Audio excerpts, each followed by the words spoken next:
வணக்கம். நீங்கள் கேட்டுக்கொண்டிருப்பது காதல் விலைமதிப்பற்றது வாணி. நான் உங்கள் தொகுப்பாளர் வாணி. கடந்த எபிசோடில் எனது ரோகா நிச்சயதார்த்தம் முடிந்தது. அல்கா மேம் நான் இப்போது அவரது மகள் என்று அப்பாவிடம் கூறினார். இன்று திருமணத்திற்கு பிறகு மகிழ்ச்சியான திருமண வாழ்க்கையின் ரகசியம், எனது சந்தேகத்தை போக்கிய நள்ளிரவு சந்திப்பு மற்றும் எனது இரு பெரிய முடிவுகளையும் மாற்றிய அந்த காரணம், இறுதியில் யோகேஷ்ஜியின் திருமண செய்தி ஆகியவற்றை கேட்பீர்கள். மகிழ்ச்சியான திருமண வாழ்க்கைக்கான சூத்திரம். மகளின் பரிணாமம். அப்பா உணர்ச்சிவசப்பட்டு கூறினார், வாணி உங்கள் மகளே. அவள் எங்கள் குடும்பத்தில் பிறந்தது ஒரு இனிய தற்செயல் நிகழ்வு மட்டுமே. திருமணத்திற்கு பிறகு ஒரு மகள் தனது வேர்களிலிருந்து துண்டிக்கப்படுகிறாள் என்று எனக்கு தோன்றியது. சுய பகுப்பாய்வு. திருமணத்தின் மூலம் எனக்கு எதிர்பாராத சாதனைகள் கிடைக்கின்றன, ஆனால் ஸ்வப்னிலுக்கு என்ன கிடைக்கும் என்று நான் யோசித்தேன். மகிழ்ச்சியின் விதி. மனைவி தனது கணவரை தகுதியானவராக கருதும் போதுதான் மகிழ்ச்சியாக இருக்கிறாள் என்றும், கணவன் தனது மனைவியை தகுதியான இணையாளராக கருதும் போதுதான் மகிழ்ச்சியாக இருக்கிறான் என்றும் நான் உணர்ந்தேன். எனக்கு முக்கியத்துவம் அளித்து இந்தியா வரும் முடிவினால் ஸ்வப்னில் வருத்தமடைவாரோ என்று நான் அஞ்சினேன். நள்ளிரவு சந்திப்பு மற்றும் இரு முடிவுகள். சந்தேகம் நீங்குதல். ஸ்வப்னில் ஹலோ சொன்னதும் நான் அவரை எனது வீட்டிற்கு அழைத்தேன். அப்பாவிடம் சாட் சாப்பிட போவதாக பொய் சொல்லிவிட்டு ஸ்வப்னிலை எனது ஸ்கூட்டியில் ஏற்றிக்கொண்டேன்.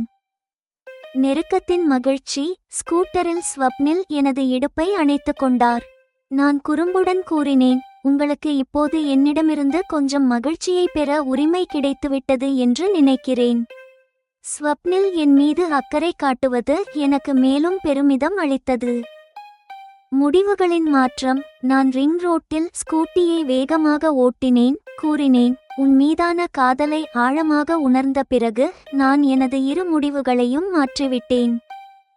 முதல் முடிவு, திருமணமாகாமல் இருக்க வேண்டும் என்ற உறுதிமொழி இப்போது உடைந்துவிட்டது. இரண்டாவது முடிவு, நான் இந்தியாவிலேயேதான் இருப்பேன் என்ற பிடிவாதத்தையும் விட்டுவிட்டேன். என்னை மணப்பதற்காக மட்டுமே நீ இந்தியா வந்து தங்குவதை நான் விரும்பவில்லை. நான் இப்போது உன்னை மணந்து அமெரிக்காவிலும் வசிக்கத் தயார். ஸ்வப்னிலின் உறுதி. ஸ்வப்னில் எனது தியாகத்தை பாராட்டினார், ஆனால் எனது பழைய முடிவையே ஆதரித்தார். நீ இந்தியாவிலும் அதிலும் இந்த நகரத்திலேயே இருக்க வேண்டும் என்ற முடிவுதான் சரியானது. நிச்சயமாக அப்பாவுக்கு நீ அருகில் இருப்பது அவசியம். அவர் தனது அனைத்து அச்சங்களையும் பரிசீலித்த பின்னரே இந்தியா வர முடிவெடுத்துள்ளார். திருமண ஏற்பாடுகள் மற்றும் ஓர் அழைப்பு. பரபரப்பும் விடைபெறுதலும். எனது சந்தேகம் நீங்கியது. ஸ்வப்னில் தனது குடியுரிமை, திருமண ஏற்பாடுகள் மற்றும் அல்கா மேமின் தொழிலை புரிந்து கொள்வதில் மும்முரமானார். 2 மாதங்களுக்கு பிறகு ஒரு சுப முகூர்த்தம் நிச்சயிக்கப்பட்டதும் அங்குள்ள பணிகளை ஒப்படைக்க அவர் அமெரிக்கா சென்றார். யோகேஷின் அழைப்பு. நான் பள்ளியில் பிஸியாக இருந்தேன். ஒரு நாள் எனது மாணவி சௌமியா தனது அப்பா யோகேஷ்ஜியின் திருமண அழைப்பிதழை என்னிடம் கொடுத்தார். யோகேஷ்ஜி எனது ஆலோசனையை பரிசீலித்திருந்தார். எனது திருமணம் நிச்சயமாகிவிட்டது. எனது சந்தேகங்கள் விலகிவிட்டன.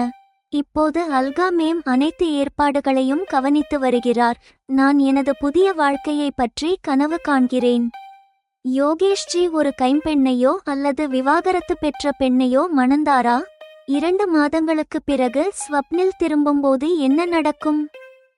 திருமணத்தின் பிணைப்பு, காதலின் அர்ப்பணிப்பு மற்றும் மகிழ்ச்சிக்கான தயாரிப்பு. காதல் விலைமதிப்பற்றது வாணி இல். நீங்கள் கேட்பது எபிசோட் 66. திருமண மகிழ்ச்சிக்கான சூத்திரம், நள்ளிரவு சந்திப்பு மற்றும் நான் மாற்றிய இரு முடிவுகள். சகோதரி, இன்று எனக்கும் வாணி உங்கள் மகளே என்றுதான் தோன்றுகிறது. அவள் எங்கள் குடும்பத்தில் பிறந்தது ஒரு இனிய தற்செயல் நிகழ்வு மட்டுமே என்று அப்பா பணிவுடன் குனிந்து உணர்ச்சிவசப்பட்டு கூறுகிறார். நான் யோசிக்கிறேன், எல்லா மகள்களின் விளைவும் இதுதானே. மணப்பெண்ணான பிறகு அவர்கள் தங்கள் வேர்களிலிருந்தே துண்டிக்கப்படுகிறார்கள். பின்னர் தாத்தா அப்பாவின் தோளில் தட்டி ஆறுதல் கூறினார். ஒருவருக்கொருவர் கைகூப்பி வணங்கி அங்கிருந்து விடைபெற்றோம். தூங்குவதற்கு முன்பு தனிமையில் அன்றைய நிகழ்வுகளைப் பற்றி யோசிப்பதை நான் வழக்கமாக கொண்டுள்ளேன். அப்படிச் செய்யும்போது இன்று எனக்கு இதுவரை கிடைத்த மிகப்பெரிய சாதனையாகத் தோன்றியது. எனது திருமணத்தைப் பற்றி யோசிக்கும்போது என் மனதில் ஒரு கேள்வி எழுந்தது. திருமணம் செய்து கொள்வதால் ஒரு பெண்ணுக்கு என்ன கிடைக்கிறது?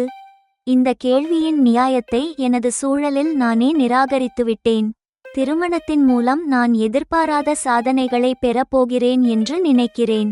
எனவே கேள்வி என்னவென்றால், திருமணமான பிறகு நான் ஸ்வப்னிலுக்கும் அவரது குடும்பத்திற்கும் என்ன கொடுக்க வேண்டும்? இதே வரிசையில் என் மனதில் பல எண்ணங்கள் வருகின்றன. எனக்கு தோன்றுகிறது, தனது கணவரை தன்னைவிட தகுதியுள்ளவராகவும் புத்திசாலியாகவும் கருதும் மனைவியின் திருமண வாழ்க்கை மகிழ்ச்சியாக இருக்கும். ஒரு மனைவி இப்படி மகிழ்ச்சியாக இருந்தால் எந்த வகையான கணவர்கள் மகிழ்ச்சியாக இருக்கிறார்கள் என்ற கேள்வியும் எழுகிறது. அதற்கான விடை எனது உள்ளுணர்வின் எதிர்பார்ப்புகளை உற்று நோக்கியபோது கிடைத்தது.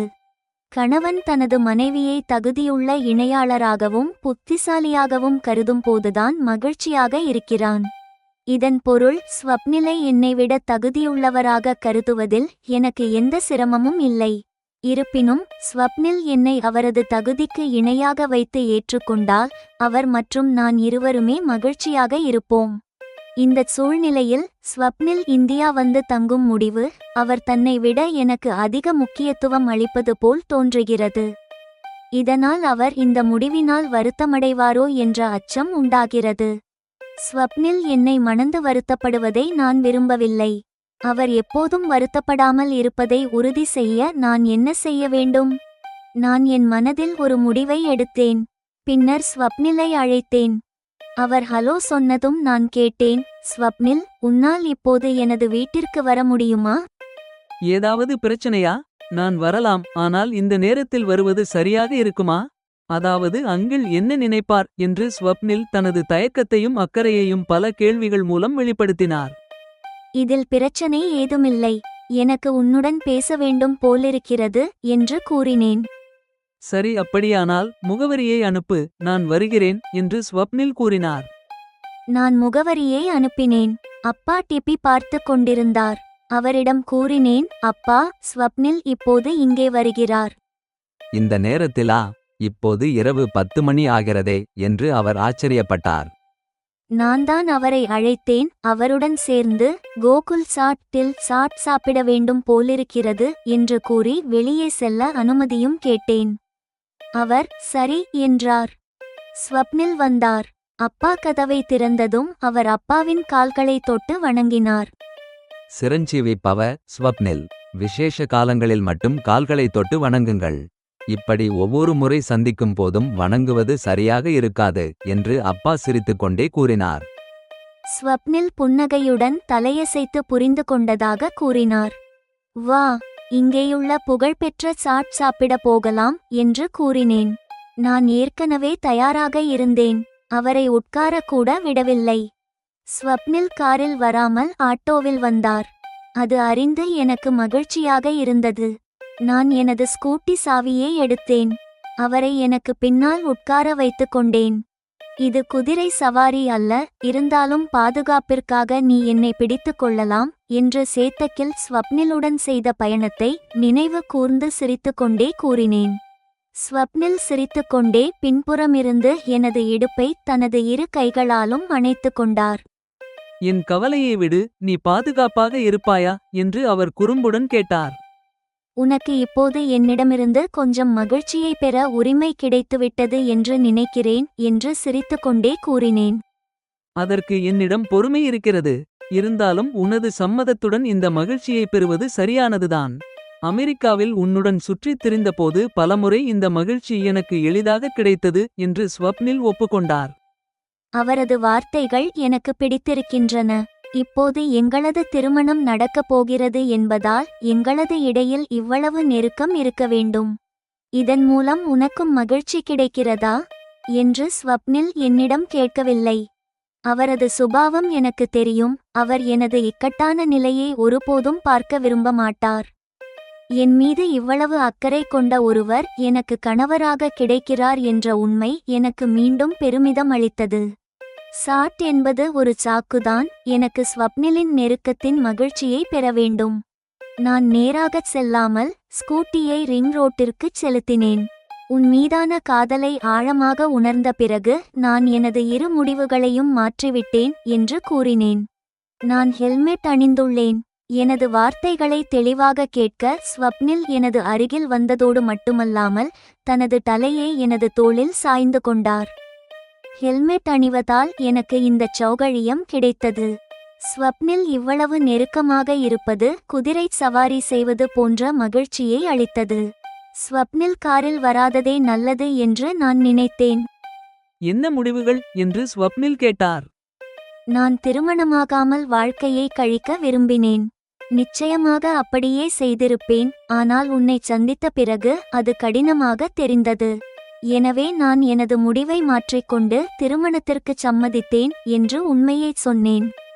சரி, நீ மாற்றிய இரண்டாவது முடிவு என்ன என்று ஸ்வப்னில் கேட்டார். அதைச் சொல்லவே உன்னை இப்போது அழைத்தேன் என்று கூறினேன். அப்படியானால் உனக்கு சாட் சாப்பிட வேண்டாமா என்று ஸ்வப்னில் கேட்டார். ஸ்வப்னில், நான் இப்போது இந்தியாவிலேயேதான் இருக்க வேண்டும் என்ற பிடிவாதத்தையும் விட்டுவிட்டேன். கேவாலம் எனக்காக நீ இந்தியா வருவதை நான் விரும்பவில்லை. நான் உன்னுடன் சேர்ந்து அமெரிக்காவில் இருக்கவும் தயார் என்று கூறினேன். வாணி, நான் இப்போது உனது அப்பாவையும் உனது வீட்டையும் பார்த்தேன். நீ இந்தியாவிலேயே, அதிலும் இந்த நகரத்திலேயே இருக்க வேண்டும் என்ற முடிவுதான் சரியானது என்று எனக்கு தோன்றுகிறது.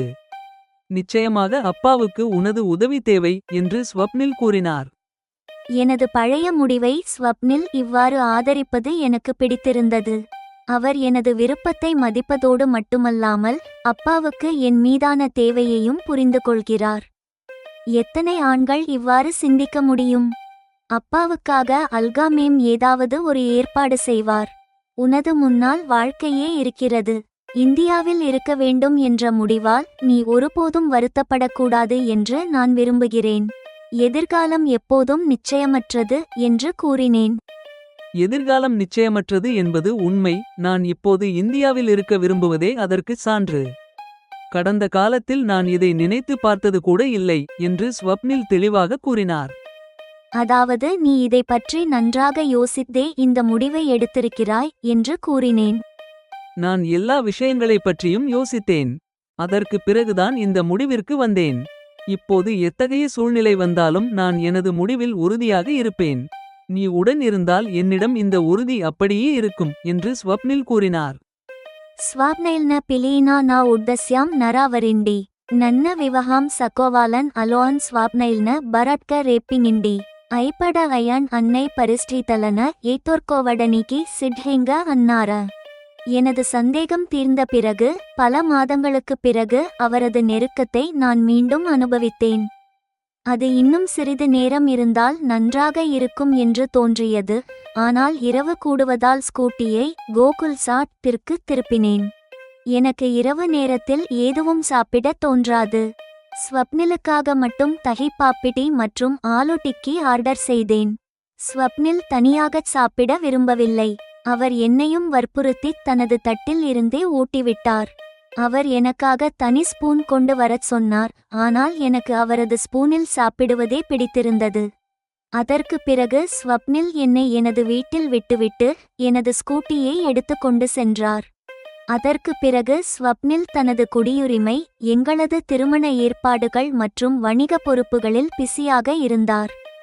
2 மாதங்களுக்குப் பிறகு திருமண முகூர்த்தம் நிச்சயிக்கப்பட்டதால் அவர் அமெரிக்கா சென்றார். அங்கு பணிகளை ஒப்படைத்துவிட்டு வரவேண்டும். திருமண ஏற்பாடுகளின் பொறுப்பை அல்காமேம் ஏற்றுக்கொண்டார். நான் எப்போதும் போல் பள்ளிக்குச் சென்று கொண்டிருக்கிறேன். சௌமியா இப்போதும் எனக்கு பிடித்த மாணவி. அவளது அப்பா யோகேஷ் என்னிடம் திருமண முன்மொழிவு செய்த விஷயம் அவளுக்கு தெரியாது. ஒருநாள் சௌமியா வந்து தனது அப்பா யோகேஷ்ஜியின் திருமண அழைப்பிதழை என்னிடம் கொடுத்தார். ஜெமினியின் விமர்சனம். அன்பான நேயர்களே, எபிசோட் 66 அறிவு, பரிவு மற்றும் உண்மையான காதல் கதை.